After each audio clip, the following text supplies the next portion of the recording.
The category is live, work, pose.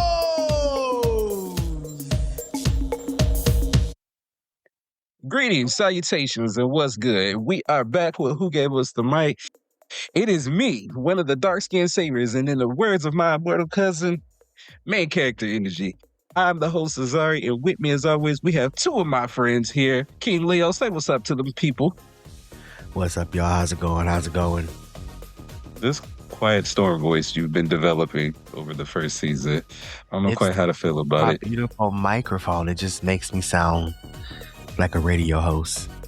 In other words, he's using AI to auto-tune. Lies. Well, to get away from whatever deep darkness he got going on, what are the other dark-skinned saviors? The little ball of chaos. Hello, everyone. I'm ready to talk some shit and actually cause some chaos this episode. So let's see what I can do, what I can come up with. I love the contrast. We get, hey, everybody, it's King Leo. And then, hi, everybody, it's me, Chaos. All right, you guys. So over the past two installments of our Evolution of Black Com series, we've done a lot in the first two parts. We've accidentally made it two parts, which is one thing. And we've gone over our favorites. We've gone over what makes this Black sitcom legendary. Even got an extra little tidbit of information from Chaos, which is actually where I want to start today. I want to do a much deeper dive into our sitcoms to finally answer the question at the end of this series: has Black sitcoms evolved? Or are we, as the viewing audience, the ones that need to evolve? With that, I want to start with something that Chaos mentioned in the first episode. Chaos mentioned about Black shows and Black sitcoms sometimes being more whimsical and those not being necessarily getting the same recognition as sitcoms that tackle, our social issues and things like that. So I want to ask you guys, do Black sitcoms have to earn our respect by teaching us something, or have we unintentionally made that the standard? Give it to me. I'll call out names like we in first grade. Leo, what you got? I feel like, I think it depends on the show, because you have your comedy ones that I feel like, yeah, they touch on teaching us stuff here and there, but I don't expect it out of the show. But then when you have your shows that seem like they're always touching on something serious or something like that, even if it's in a comical way, then yeah, I expect. But I don't think, for me at least, I don't expect all Black sitcoms to have to teach us something. I feel like long as it just reflects us in a different light than what past ones have done, then it's fine. But some of the shows, it depends on how you kind of started off, how your plot is, how you kind of go into it. It's going to be what I'm going to expect out of the show. Okay. I think for me, there is space for both. But I think because we as Black folks, I think we get stuck in our ways, and a lot of men, I'm just calling out, have a fragile masculinity. I think that topics that can be addressed for Black men and even Black women, I think sometimes we can't have those fun, comedic, goofy, whimsical shows, because I think everybody has a idea of how a Black man or a Black woman should carry themselves. And Black women actually make this worse too for Black men as well. I feel like Black men can't be whimsical. We always have to be strong protectors. And then when we do have these shows should touch on real issues that I think people experience in real life. And then while yes, there's a space for that, not everyone has traumatic struggles. And yes, we all do face racism and all things like that. But I think we can have some fun and we can just live, love, enjoy life, and it not always have to be so serious. Yeah. I feel like sometimes that is the purpose, is for a show to be whimsical. Black people, like you guys said, especially with the energy, like you said, chaos, that gets focused on Black men, especially in these type of roles. every show has a purpose. That's why, this section is whimsicality versus purpose. And sometimes the purpose is to be whimsical. And I think that we as white people, we've done this before where we limit ourselves to where we only allowed to be one thing. Like if it's not doing something for the culture, it has no place, basically. Yep. Exactly. It hasn't been given that stamp of approval by the community. And I think we miss an opportunity for us to just have fun in our Blackness. I think of shows that like Jamie Foxx, and I've been wondering since we started this series, like, why is Jamie Foxx left out of the conversation? Not that he's forgotten, because when you bring up his show, people will tell you they love his show. It's just not the first thing that comes to their mind. And I thought about that, and I think that for me, I'll get to that in a minute when we do the case study, but I do think Black shows they're very diverse, like Black people. You have different ranges of everything. Some are there to speak on certain things, and sometimes the purpose is just for our entertainment. Sometimes, you don't want to be reminded of the stuff you just went through 5 minutes before you came in the house and turned on the TV. Sometimes that escapism is real, and sometimes with a marginalized group of people, that escapism is needed. Not everything needs to remind you of what your life looks like when you're getting up in the next day. Yeah, I think we miss the key part of Black people. We are multifaceted, just like anybody else, but we are multifaceted and we have different angles to us. Not everything has to be struggle, hustle, hustle. So, with that being said, so I do want to ask you guys another question. So, I feel like we have some shows that have kind of like skipped past the whimsicality and somehow made it into legendary status. Like, I think about shows like Martin. Martin is one of the first shows that people seem to pick when they talk about sitcoms they like. And the more I think about Martin wasn't heavy on social issues, but for some reason it was able to transcend that whole whimsicality thing, and it became a staple in Black culture. I feel about the Parkers. They had their moments where they tackled certain things, but it was never really heavy. Exactly. It was more so focused on their antics and them getting through school and the mother-daughter relationship and stuff like that. But again, the Parkers was one of those ultimate ones that if you mention, people are like, gotta be the Parkers. Yeah, like it focused on their life. Yes, some of their life had meaning and like taught maybe a lesson behind it, but it really was just focused on them. And that's what I expected out of that show was their life, not a lesson. I feel like we got lessons. I feel like they did it. Who made that show? I don't remember who made that show, but whoever wrote the Parkers, I feel like whatever social issues they had, for one, they weren't on this big grand scheme. If anything, it was self-contained. Like the episode where they talked about Kim's weight in the group she was in and things like that. But it wasn't anything hard-hitting like police brutality and things like that affect a multitude of people. And I think because of that, they were able to write those episodes to where it just felt natural.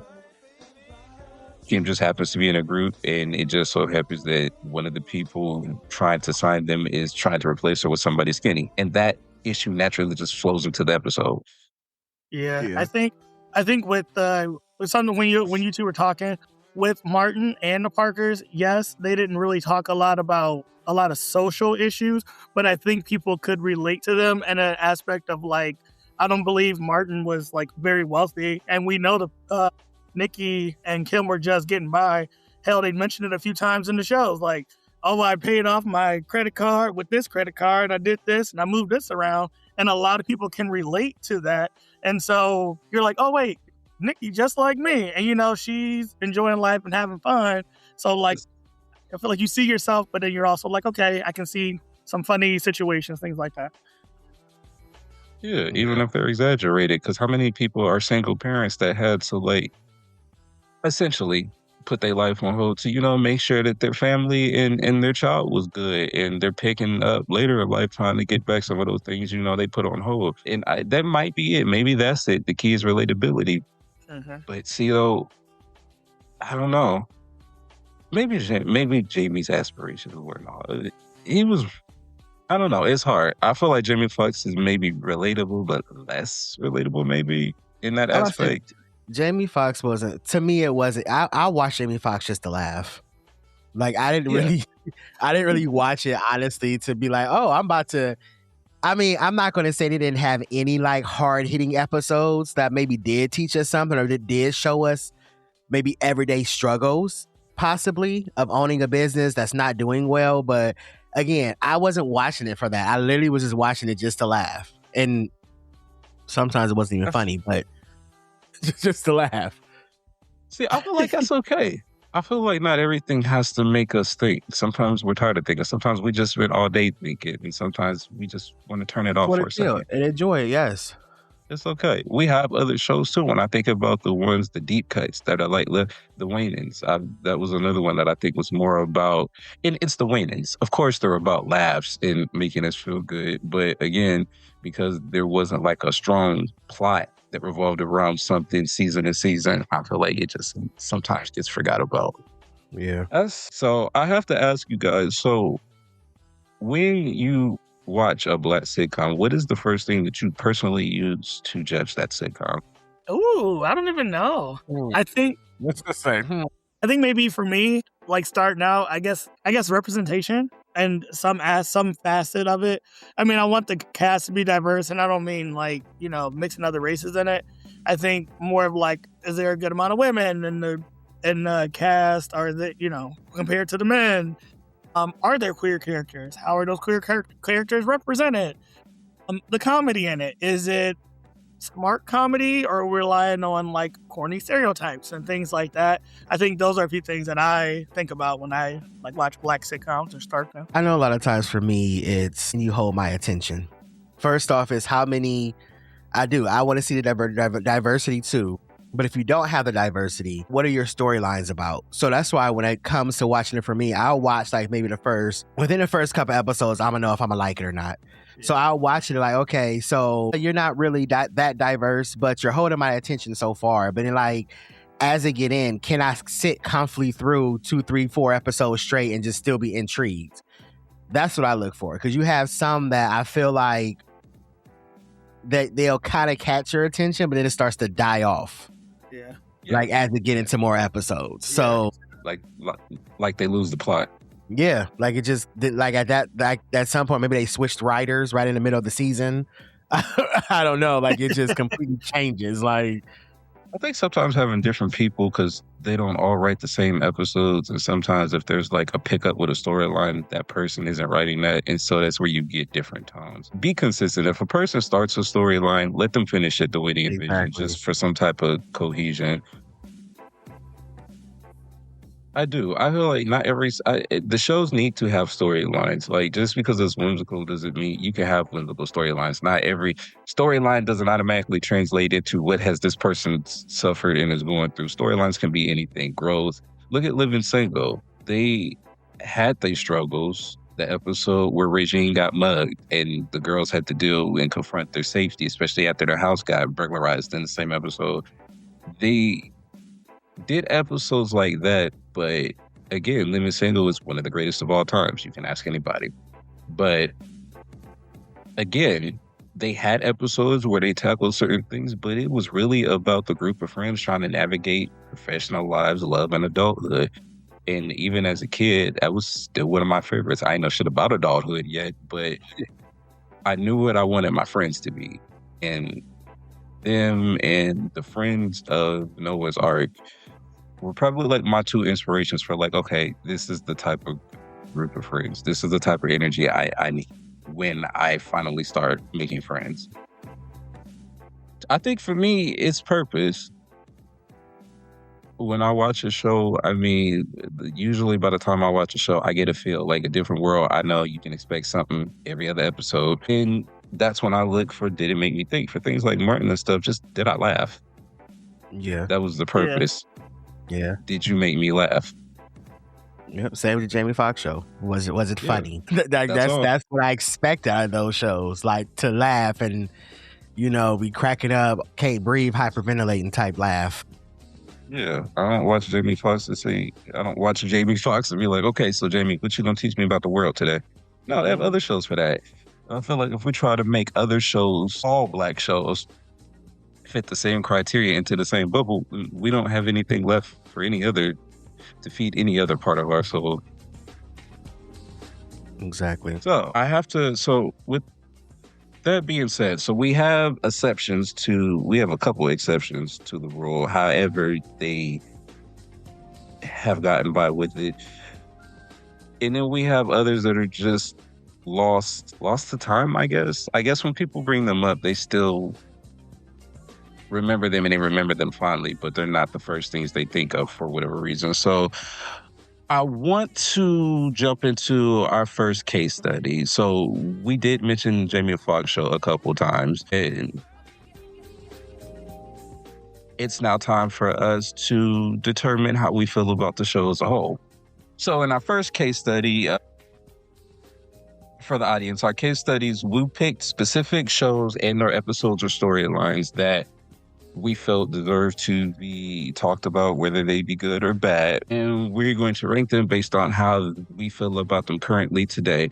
So we have a rating system for that. So if we feel that the case study did not age well, the episode relies on stereotypes, messaging, storytelling choices that no longer worked and really didn't work back then either, it didn't age well. It's a chop. Then for the ones that have the ideas are stronger than the execution, like the conversation needed to happen, but there were clearly some missed opportunities, we have needs a rewrite.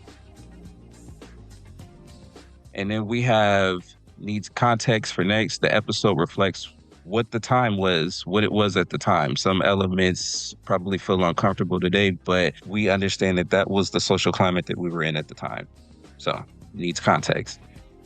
Still holds up. This is when the writing, the performances, everything about the show still continues to connect with everybody today, even if some of the things feel a little dated.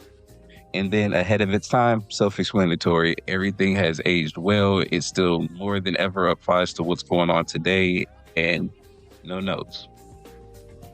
All right. With that being said, first up is the Jamie Foxx show. So as we've said before, Jamie Foxx is not one of those shows that dwells on, speaking about what the Black community as a whole go to. We have one person, one family trying to navigate his regular life, and it's comedy involved. So with the Jamie Foxx show, how do you guys feel? What will we rank this one? I feel like it served its purpose. I wouldn't. Like I said, I like Jamie, but to me, it would have to be, what was the first one? Like what you call it, a chop? It didn't age well. It's a chop. It didn't, because it's not really one of them shows you hear about, people talk about very often. Like it was there, we knew it existed, but it didn't really age well. It didn't, like, I wouldn't say I want them to remake it. I wouldn't say I would want to reboot. Like, they can leave it where it was left at. It served its purpose, but yeah, chop it. It didn't age well for real. Ooh, chaos. I thought it was good for the time. I can't say vividly, but I remember as a child watching that with my dad and, our family, and that was like a show we would watch. And yeah, I don't remember. I'm sure there were heavy episodes, but just going off of what I remember, I don't remember it. It was fine. It was okay. We laughed. My dad loved Jamie Foxx, and we would watch it together as a family. So I think it was just okay. Served its purpose. It was a Black sitcom, and we love that. Yeah. Okay. So probably needs context or still holds up. Still. That's why it was hard. I'm like, I don't really want to chop it, but I wouldn't say it still holds up either. So I'm like, it was closer to a chop, but not like a chop, like get rid of it. It's just like I guess you can say it served its purpose at that time. Yeah, I'm gonna say still holds up. I'm gonna throw Jamie a bone. Not a bone. I think it was fine. Okay, let me step in and see if I can pull this shit in. Okay, so for me,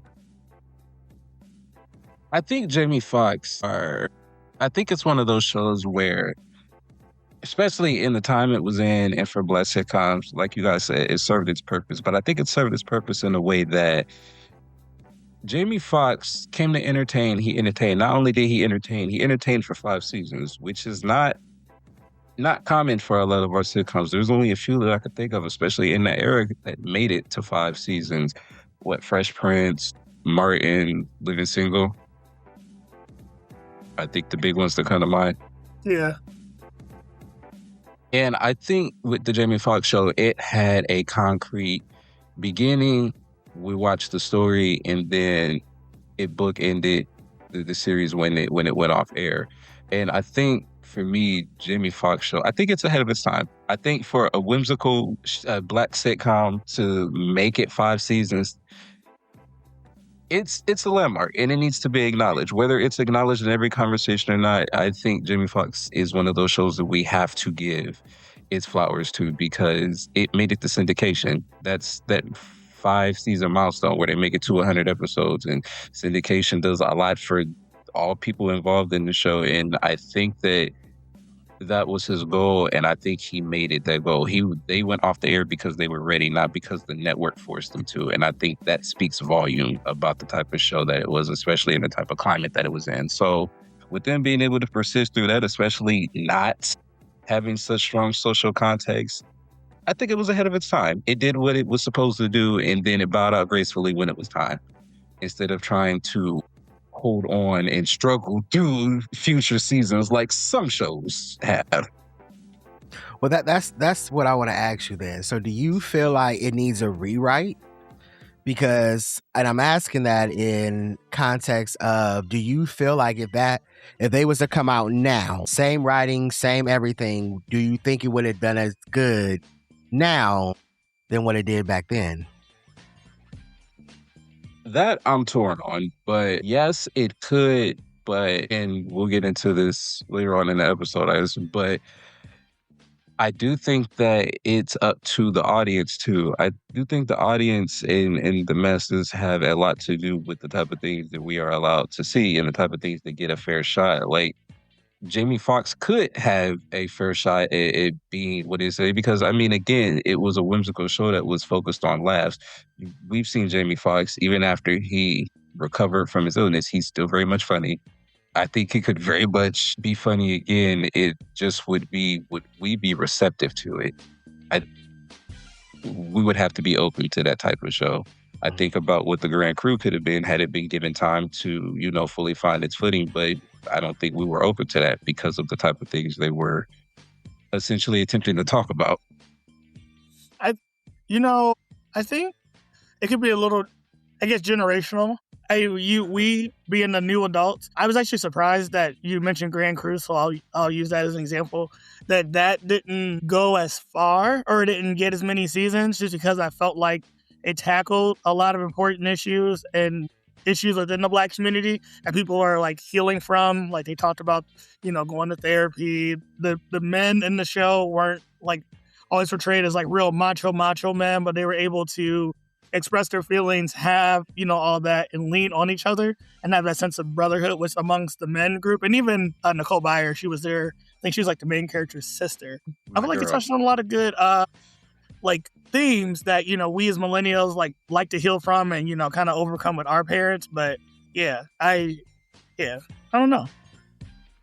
I mean, in some way, I feel like the Grand Crew could have been the spiritual successor, if you would, to a lot of our classic sitcoms. I think of Living Single and the friend group dynamic and how they dealt with. That was my first take on it. Yes. I really felt like what Living Single was and did for the 90s, Grand Crew could have been that for this generation, especially with the way that Kyle and Overton, they were great representation. Well, Kyle had his faults, but still, when it came down to it, they were great representation for. I think about how I even watching the Reliving Single podcast, how John Hinton and T.C. Carson looked out for the women when they were swabbed by, men fans or whatever. They would step in and be like, back up off of them and stuff. Right. They were great representation on and off the screen for Black men.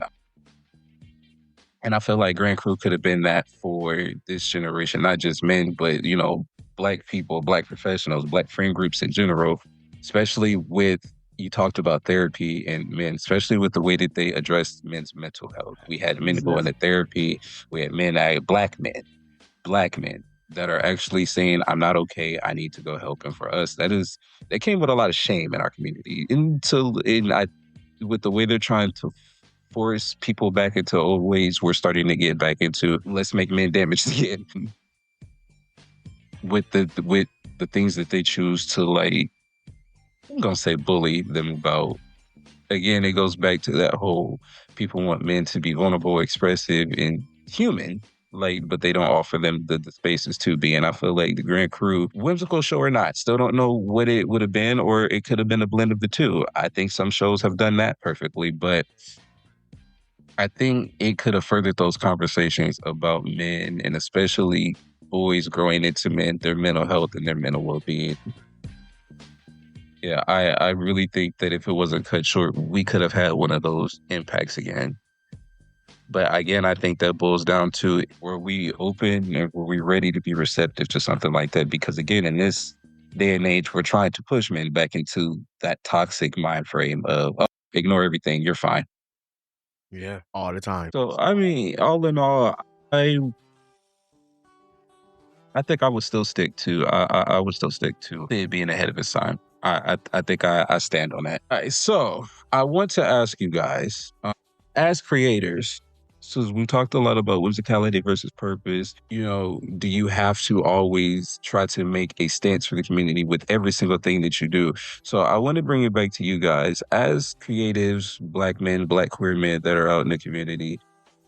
Do you feel pressure that with everything you do, it has to be with some intent or some focus towards being a good representation or moving the needle forward for your community, whether that be Black community, queer community, or both? I feel like in this time and age, if I'm speaking for me, I would say I feel like, yes, everything I do, everything I say, whatever, has to have some kind of meaning, some kind of value, has to give some kind of purpose. And I speak outside of the queer and Black community. I mean, just in general, to whoever's listening to whatever I create or what I do, I want it to serve some kind of purpose for them. I want them to get some kind of knowledge or gain some kind of maybe new view on something, because we all know out of the friend group, I'm the serious one that when we have topics, they're always going to be something serious. So that's why I feel like it has to. But then I feel like at the same point, speaking outside of myself, no, because if you look at most Black content creators now today, or any creators today,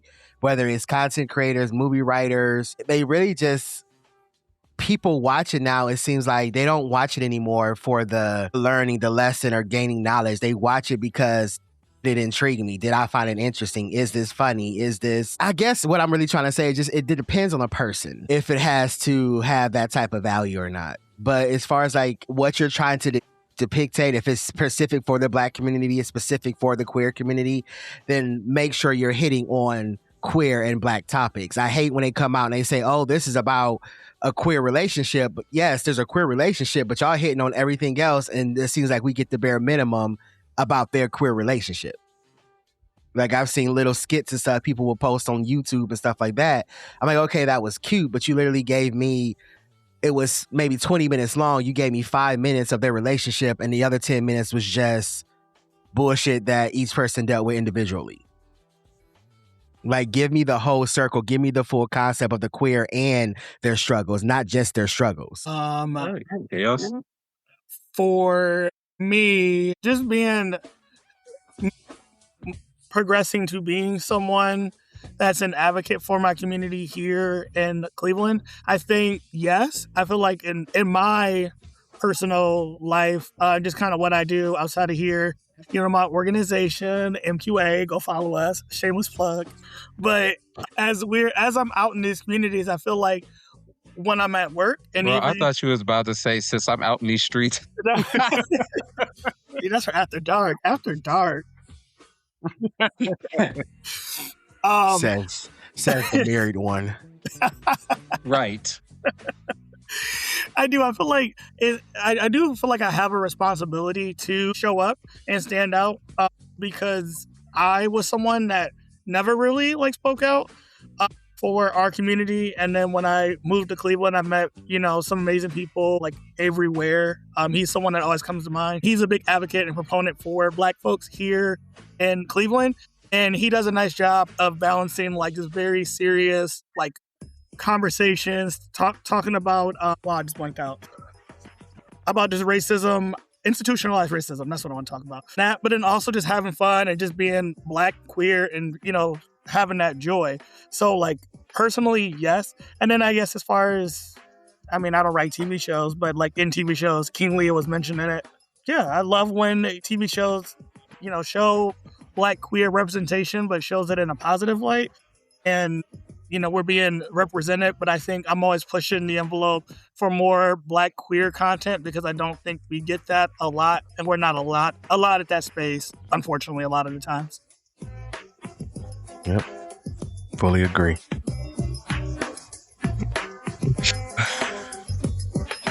I agree to a certain extent, I guess. No, I'm gonna agree. Mostly because I forgot my point, but I agree. Old age is getting to me. Dementia is setting in. Somebody send help. Oh God, nobody told me it was gonna be like this. That's a lack of sleep. It is. Yeah, all those wondering, I'm off 3 hours of sleep getting ready for this episode. So please bear with me. All right, so moving on from that. So we agree that whimsicality can work in shows if there is a place for it. But I want to take it to something else that we brought up about shows getting that stamp of approval, that the culture tax, if you will. Like, it needs that stamp of approval by people in the community for doing something for it before it's considered a great sitcom or legendary or a classic.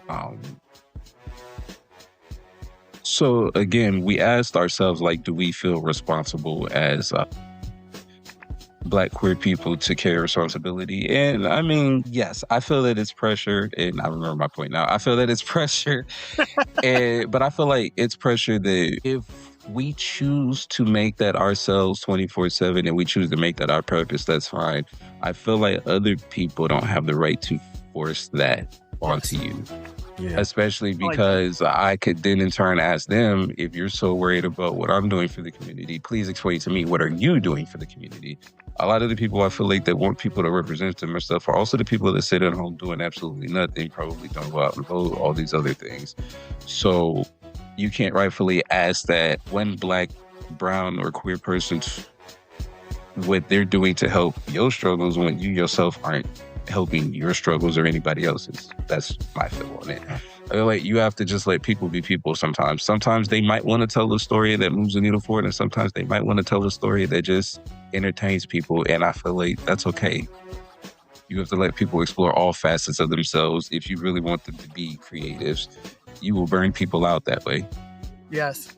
That was my point. So I want to take it to this question. So do you think that the Black creators that are in the spotlight in Hollywood, do you think they feel the pressure from people to always have a point with anything they do, to almost get that stamp of legitimacy, if you will? Yes. Let me ask you this. So that expectation that and that, I guess, pressure you think they would feel, do you feel it's unfairly giving?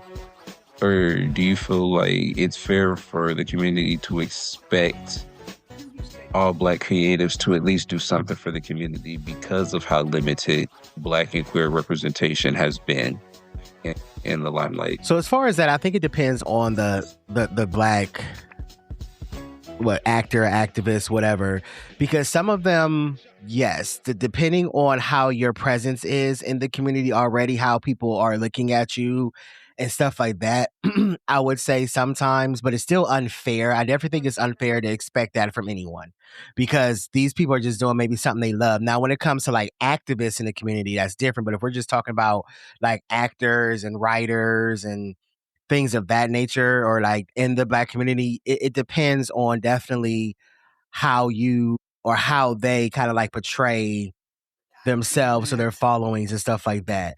But again, to expect it out of them every time is unfair. I think that's very unfair to them. Yeah. But yeah, I would say that. I think people have, like I've been saying, people have different sides to themselves. And I think to expect one side out of somebody 24/7 is unrealistic. Like, people need time to rest and recharge too. Like, you can't expect every part. And I get it. Like, our representation and stuff in the community, it is very, very limited. But we have to allow people to explore all facets of themselves, whether that be their fun side, whether it be, okay, I want to do something for my community, or whether it be, I just want to tell a funny story. Now, comedy is subjective. We'll get into like what technically is funny and stuff later on. But I mean, I don't think it's, as long as they're not out to actively damaging the community, I think it's fair enough to say, let them, especially if they're new, let them go for a while and see exactly what they're trying to say first before you try to tell them what they should say. Yeah. I mean, to expect that at anybody, just because they're always, most time when you see them, they're always a serious or something like that. I feel like it's, like you said, unfair to literally expect that out of them every time. Maybe they want to pick up a role or something where they're more funny, comedic, or less serious and just kind of just chilling. But yeah, to expect that out of somebody every time is I think is wrong. When that person has more than just one side. I want to see the full side of you. For me at least, I want to see all aspects of you, because yeah, you may be able to be strong in this, but can you do this or can you do that? Because there's more aspects to portraying us than just one thing. True. Chaos, how do you feel? I think it's not controversial, but I think yes. I don't know. I think there is some responsibility to maybe integrate both. I think you can do two things can exist at once. And I think to what King Leo was saying, and I think maybe you even mentioned this, Azari, we can really see all facets of a person and how they work and how their mind works. Now, I think I just disagree with myself as I was talking. I'm thinking about people that do comedies. Like, in their mind, they I just want people to laugh, right? I just want to have fun. And maybe they do want to throw in some serious, real life political stance on things and things like that. And I think that can be integrated and we can maybe address it, but still have a comedic tone to it. But if I have no experience writing that, I guess you could always bring other writers or collaborate with different people to still, tackle these real life serious events, but still have some fun. I think you can have some really funny episodes and then one episode is kind of funny, lead into something serious. And then, maybe we go back to that comedic tone if it's written properly. But I do think that maybe we should try to address those things too as well, I guess. Yeah. Okay, so I agree. Now, I do want to say that the audience is not inherently wrong for when they be represented. Representation, especially accurately, has been hard for multiple communities. So they're not inherently wrong, but I think at some point, we do have to check ourselves sometimes too and see that, there are, especially if you want representation, there are plenty of people that are trying to represent us that just don't have the platform yet. Shoot, you can get on YouTube and find plenty of immature performers trying to tell said stories. Support them. Help get them a platform to tell these stories out to a larger audience. I mean, if that's really what you guys want, it can start there instead of putting the pressure on the same people constantly to keep holding them up. How about we hold up some of the people that are actively trying to do it now? That aren't famous and that aren't celebrities. That's literally in these streets, out here doing stuff. We have people that are writing graphic novels and stuff from Black and queer and sometimes both perspectives, and people out here doing skits and writing shows. Hi, me, another shameless plug. Web series coming soon. But you already know about my podcast, The Royal Rant. So and there we go. All plugs out. But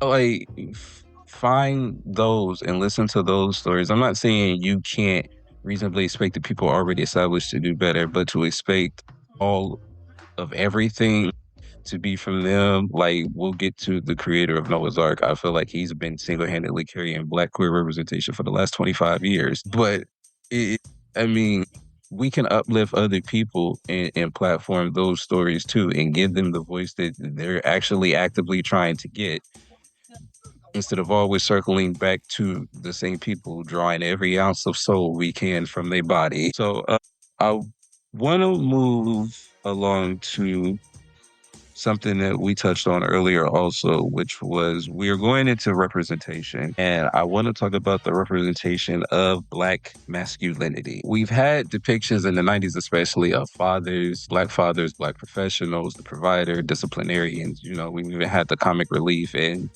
the stereotypical ladies' man, which is my least favorite. But I feel like with all of those portrayals, they were still somewhat...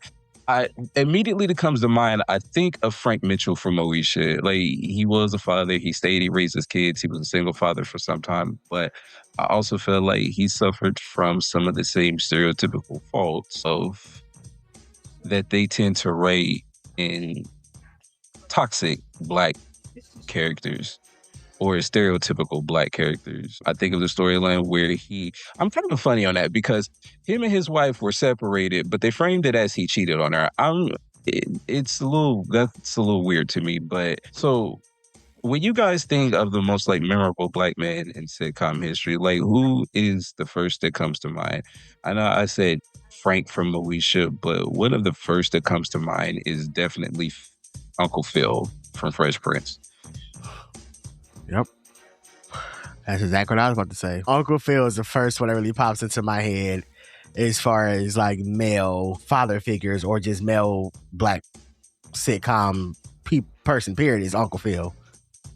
Yeah, I feel like it's time. And he was rigid at first, you know, him and Will bumped heads the first couple seasons and stuff like that. But I think what they did best with him is, yes, these characters are supposed to have faults. Just because they're representing Black masculinity does not mean they can't have faults. They're supposed to. They're human. But we watch that grow. I think they did a real good job of, you know, showing how he grew out of that and into something else. Like, also showing that no matter what you are, what kind of Black man you are, or if you reach a certain level, you can still always do better. There's always something you can learn, even from somebody that's not necessarily at that same level as you at this current point. Like, I feel like when Will got there, he taught the adults things about themselves also that they had either forgotten or that they never even knew they needed. Yep.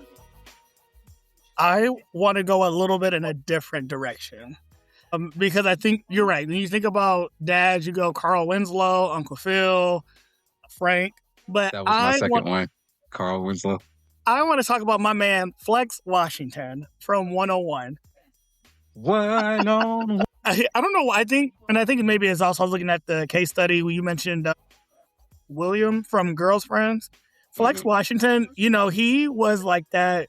He was like a bachelor, right? You know, ladies' man. You know, he's always going after the women, things like that. But like his daughter eventually moves in with him, right? You know, he has to take in his 14-year-old daughter. Oops. Almost knocked something over, sorry. He has to bring in his daughter, so now I feel like he has to flip from like this bachelor, like free living lifestyle to trying to become like a present father, and he's like learning about fatherhood and how to better. I think he's learning more about himself and how he can be a good father figure and good representation of a man for. Her name wasn't Kyla. What was her name in the show? Brianna. Yeah. You know, in there. So I feel like in a different aspect of it, he showed what it can look like as a parent that maybe was not present in their child's life, but then like once he found out he had a child, he wanted to step up and do the right thing and become this good person, father figure. So another one I think of, and that of underrated fathers, because I had forgot about Flex for a minute. He also did a good job of tackling one of the topics we're going to talk about in representation. They had an episode on HIV and AIDS, and he had a health scare where he had to get tested in that episode, I believe. And it was one of the first depictions of, especially a Black man, you know, being proactive in their sexual health, going and getting tested.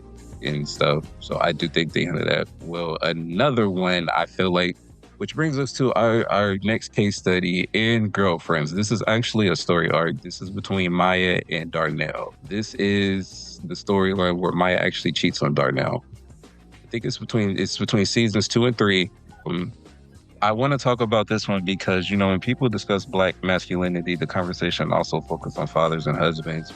And if there is an issue in the marriage, it's usually framed as the husband did something wrong. I wanted to talk about this because, so in this storyline, Maya, you know, she forms a close friendship with a guy that just gets a job at her firm named Stan.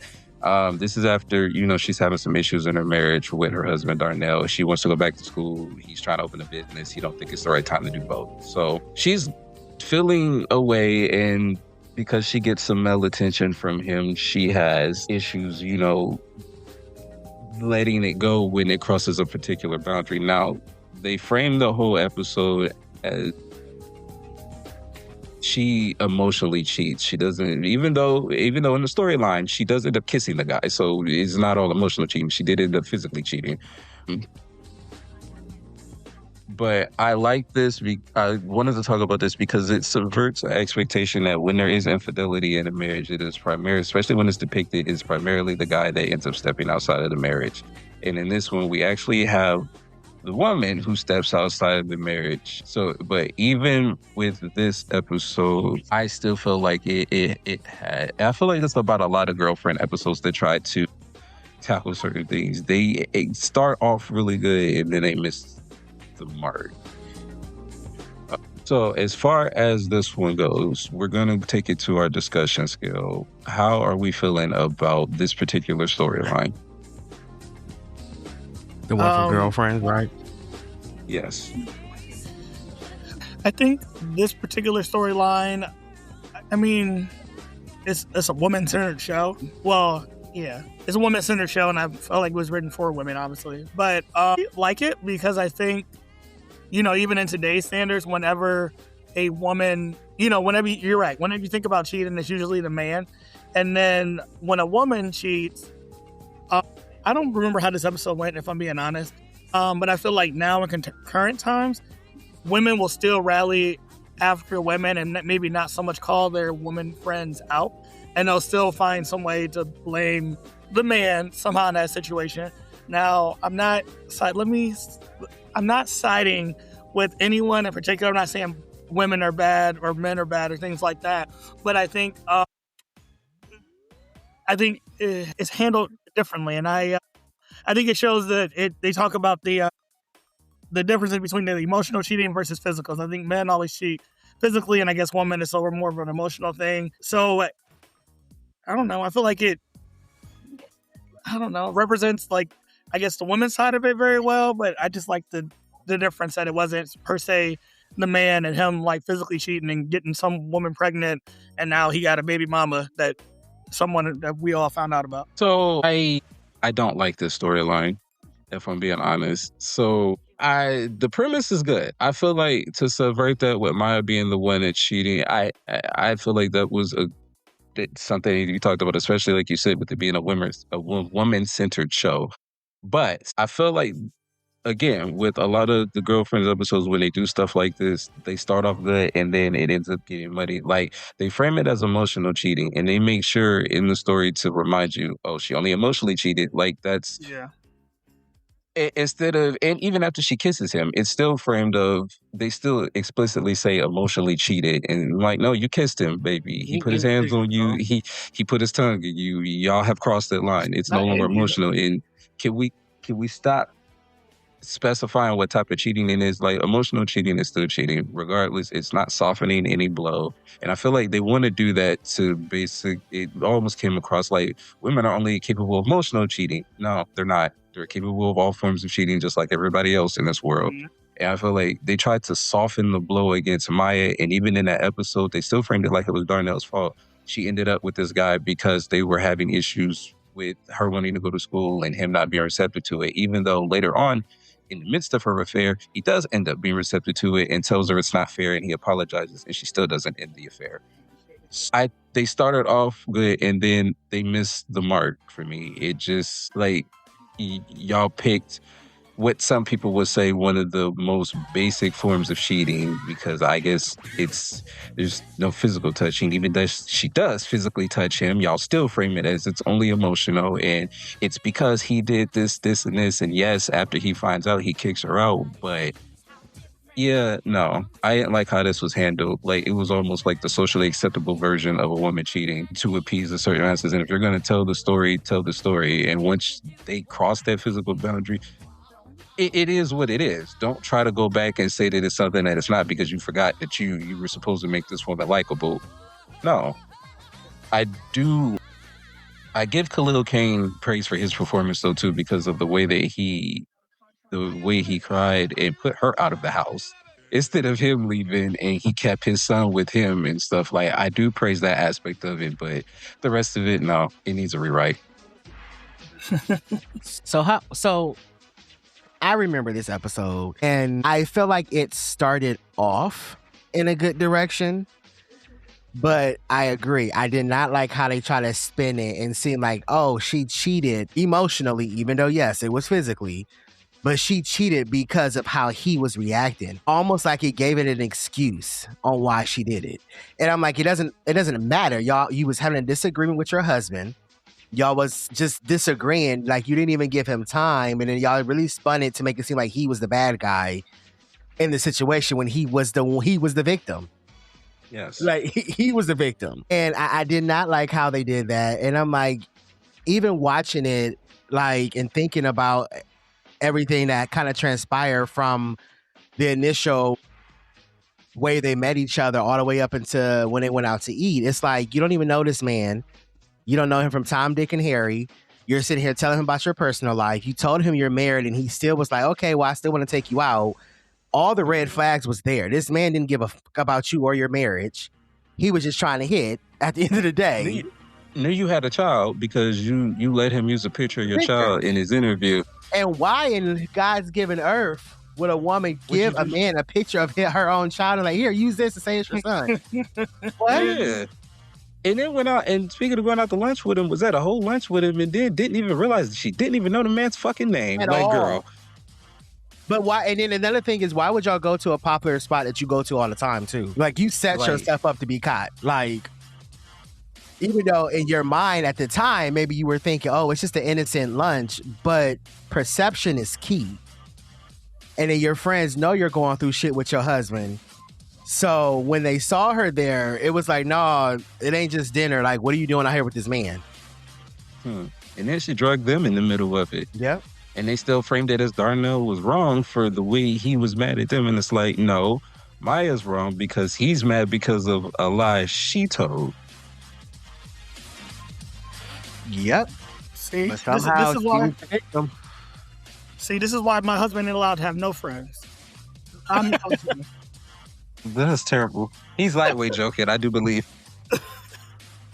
So I mean, so I think it's that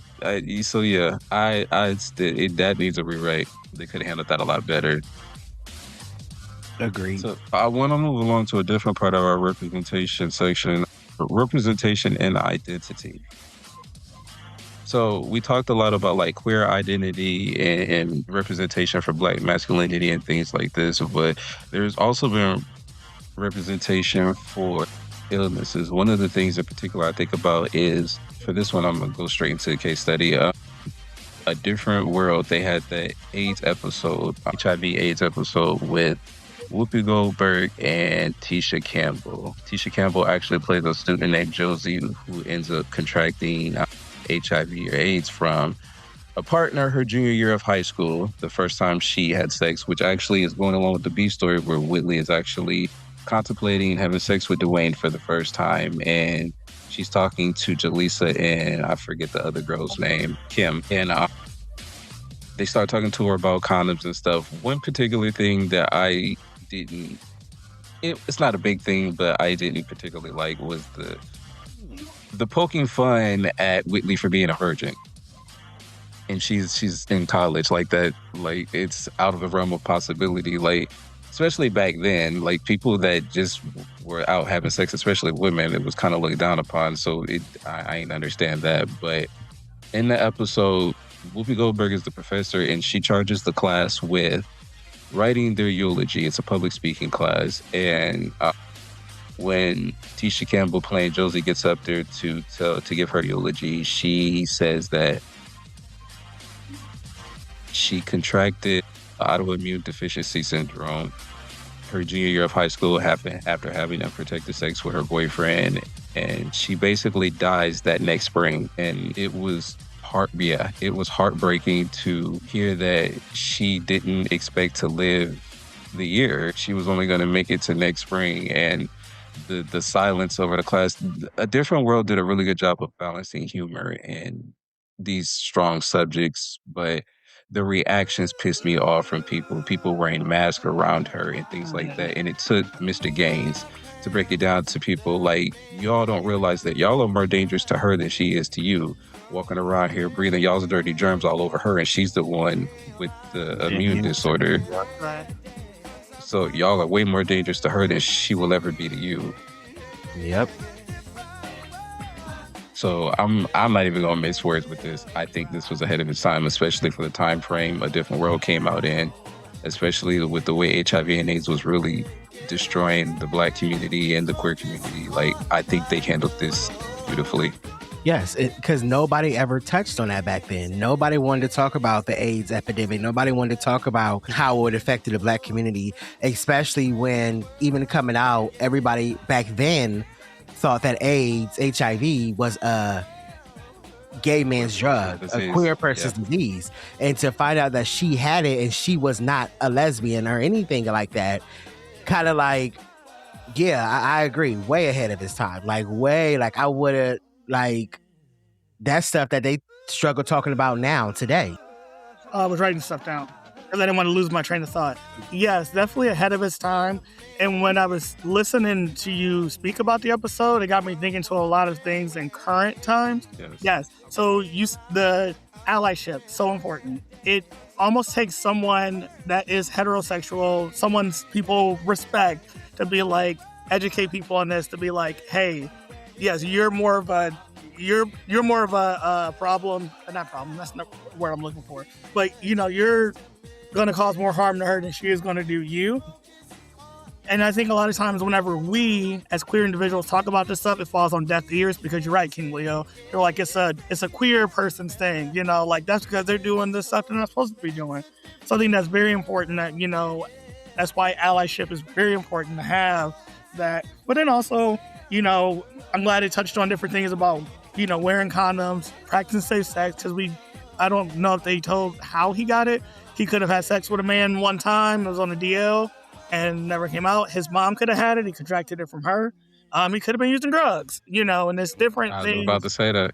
Yeah. So many different things. Right. So, there's so many different... He could have caught it from another woman, who knows? Yeah, right. I mean, and that's very important, and maybe all that wasn't brought up and that wasn't the time for it, but you're right. Just the fact that it was brought up, especially during that time, what Different World was late 90s, early 90s? Late 80s, early 90s. 1990, yeah. I do believe is when it came out. Yeah, you think about the TV show Pose, when they were showing people like dying from that disease, which, by the way, listen, I want to go back and watch that, but those scenes of watching people die from, oh my God, I can't do it. Crying. I love the show, but yes, especially the last season when the cast was dying and stuff. Like, I just, but yeah, if y'all have not watched Pose, highly recommend. I'm sure all three of us highly recommend watching it. Yeah. Oh my God. Which takes me into the next one, Noah's Ark. Like, Patrick Ann Polk has single-handedly handled Black queer representation for like the last 25 years, and it's kind of concerning to me, because it was like, we talk about reboots and revivals, and it's like, don't get me wrong, Noah's Ark needs to come back ASAP. The movie was good. I need the reboot show, absolutely. Oh, yes. But like, we are single-handedly dependent on this man to carry Black queer representation. And it's like, I can't help but wonder, like, where's the next? Like, not that it needs to be replaced, but where's the next to help pick up Noah's Ark? Like, everybody on that show is getting older, and I'm pretty sure they do still want to do different things too. So I brought this up to shout out Patrick and Polk for being the champion for Black queer representation on television single-handedly, but also to ask the question of like, why don't we have more by now? Pose was literally it too, and it's off the air now too. And then you have, I believe he's a producer, Lee Daniels. Oh yeah. So much more he could be doing. We have so many, especially that's what I mean. And I want to shout out Lena Waithe. I forget, I don't know how to say her last name, but she writes for The Shy, and she has actually Jensen Ackles, who is Wade on Noah's Ark. He's in that show now. She wrote in, The Shy is a very hood-centered show with the shit they be doing, but she wrote in queer characters. There's a gay male couple on there. That's Jensen Ackles and the guy he's in a relationship with on the show, and she wrote in other queer characters in the show, primarily centered around the hood. And it's like, because no matter where you are, queer people are there too. Yeah, there's gay niggas in the hood everywhere, but it's not the center focus of the show, so. But I still want to give these people praise for trying to do something. But like, I mean, where's the rest of it? We have plenty of queer creators, but no more queer shows, no Black queer shows. Because I think they scared. They're concerned about ratings and views and stuff like that. And they probably feel like, oh, if I write a whole complete gay show, it's not going to do good. But again, look at Noah's Ark. Exactly. Look at Pose. Look at, what was the other one? I don't know if I would say. What the one with the strippers and... You talking about P-Valley? Yeah. I mean, but you know what? I would say that's a very queer-centered show. Uncle Clifford is clearly. So I mean, but it's like you were saying, we have so many queer writers, so many queer producers, so many queer creators out there. Why don't we have more? Like, and again, I think it's because a lot of them are concerned, like they think no one's going to watch it, which is the complete opposite. Do you know any people in the queer community want more, especially the Black queer community? I mean, there's been conversations that's been had before. We want more Black queer shows, Black queer movies we can go watch. Because every time you go look up a queer movie, you always see an all-white cast, or they have one Black character that it seems like all the white men in the movie wants this one Black character. And it's always sexual. Like, it's so much more to a Black queer man than just a big and dick. Yeah, but it's so much more. Like, we add value too, but every time we're represented in these predominantly white queer shows or white queer movies, there's always on a sexual aspect.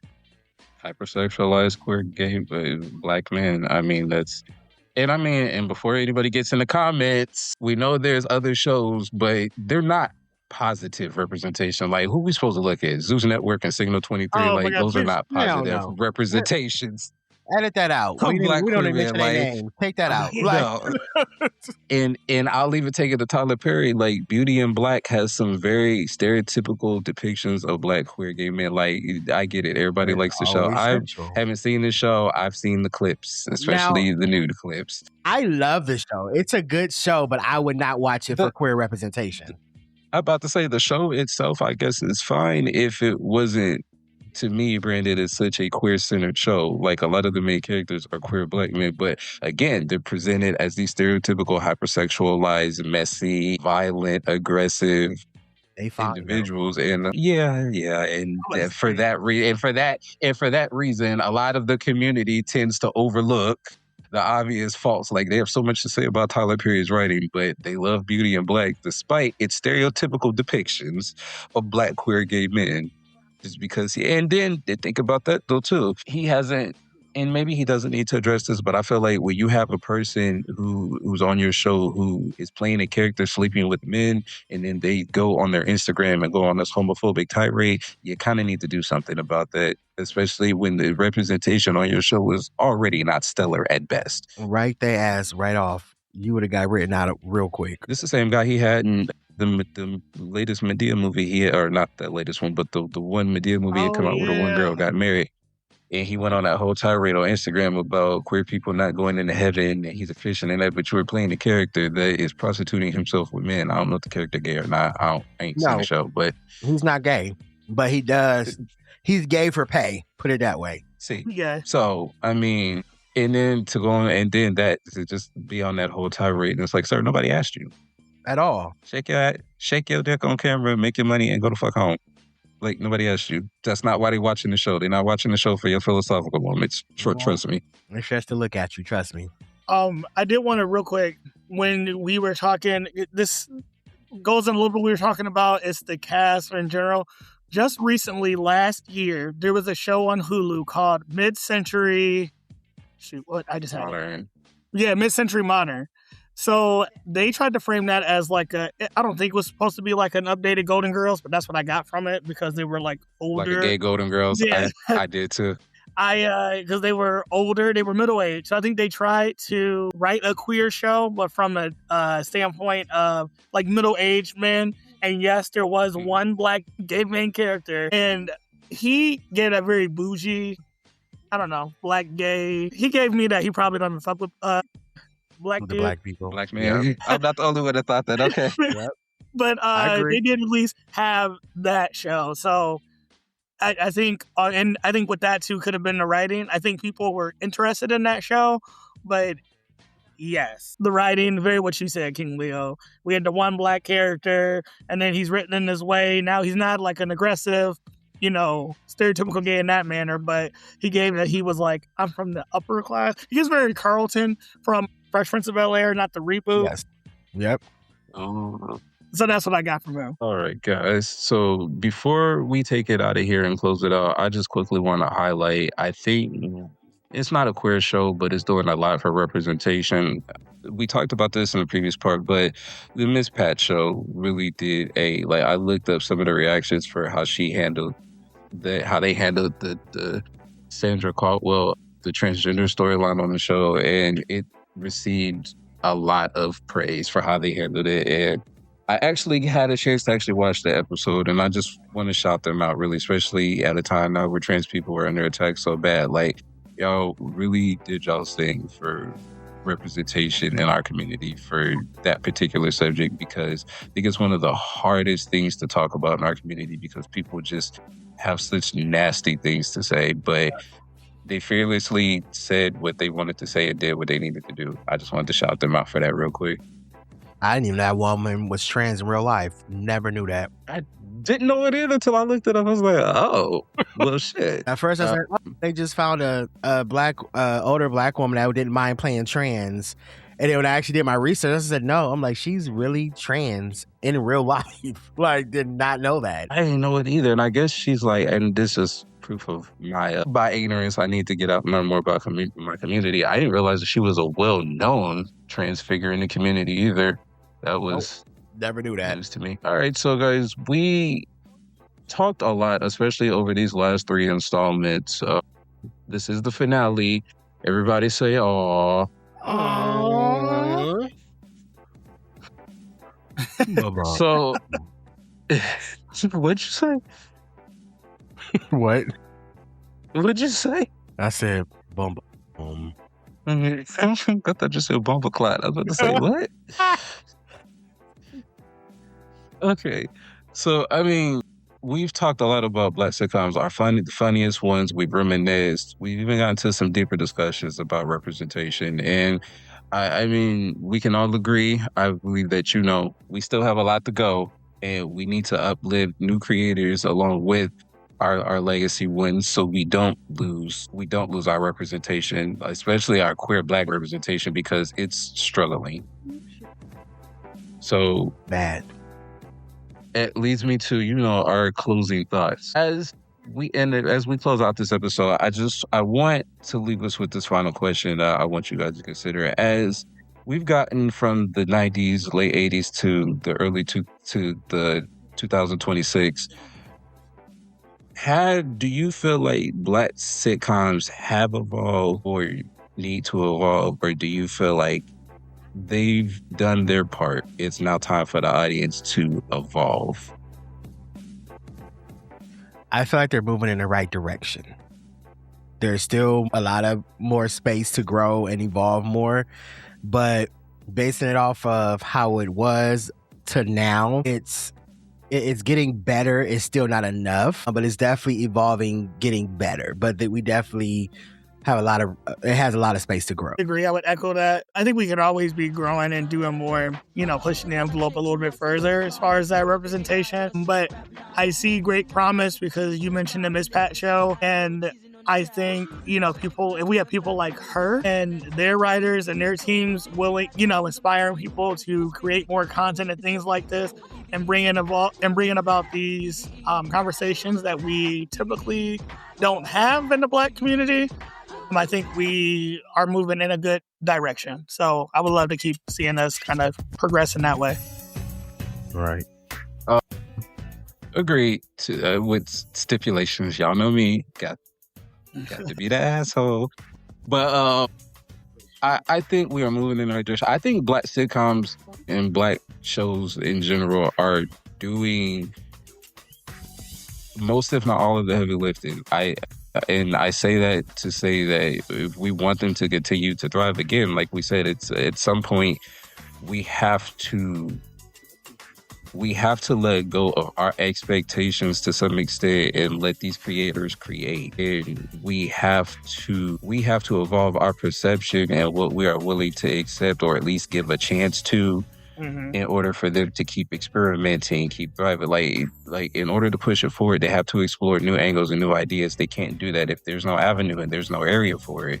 Because at the end of the day, in order for these shows and this representation to continue, it is a business. The show has to be successful, otherwise we lose that. But we also have to be open to what we are willing to let our minds explore. And I think without that, it's not to be too philosophical, but without that, I feel like you kill a flower like that if you suffocate it. Yep. Don't give it room to grow. So with that, I ask you guys this final question. What is one expectation that you think we need to let go as a fan or a viewer of Black shows? That's a deep question. I think we have to, I don't want to say even let go, but be more open to the fact that we are portrayed. There's different, Black people as a whole, we're not all the same. So there is different portrayals of the Black community. And I think sometimes what happens is people get so attached to how they were raised or how they went through life that they close off sometimes the thought of we can be successful, or maybe some of us grew up not having to deal with stuff that other people grew up with. So we have to be more open to different representations of the Black community and be more open to, like, things can definitely happen different or be different. So I would say out of all these shows, I don't even think it's the shows necessarily by themselves. It's also, like I said, the viewers not being open to stuff. So then some of these shows don't get a chance to take off and actually show a different aspect because people just aren't interested. Yeah, and I would echo that. Sentiment. I think a lot of what I'm thinking too, you already said. I think if anything, I could say I would hope that people be more, or I guess some people let go, is yes, unlearning some of the things they grew up with, and then just be more open to learning different life experiences, but also like continually educating themselves and challenging themselves to support the whole Black, like every Black person and all Black experiences, and not minimize someone else's experience because it's not similar to what they grew up in, or something they don't understand, or something they don't agree with, whatever the case may be. I think we do a huge disservice to ourselves when we decide that this is how it should be, this is how it always should be, and then anybody that deviates from that standard, a path, or way of living that we've been exposed to, I just think we prevent ourselves from really growing and, flourishing as a community as a whole. Agreed. I think the one thing we need to let go is our own mindset and our own expectations. We need to loosen those up a little bit. So not even gonna hold it. Agreed. So with that, you guys, I want to bring it back to the audience before we close up. You guys don't forget to like, comment, and subscribe. And let us know in the comments, what's one conversation we had that changed your perspective on Black sitcoms. And let us know what is some of the Black sitcoms you feel like changed that conversation among the Black community and in the culture. And for a lot of the case studies that we didn't get to talk about, catch us on our socials. Like, comment, subscribe, and stay tuned. Other than that, say goodnight, you guys. Good night. Child. Child, it's like 2 in the afternoon.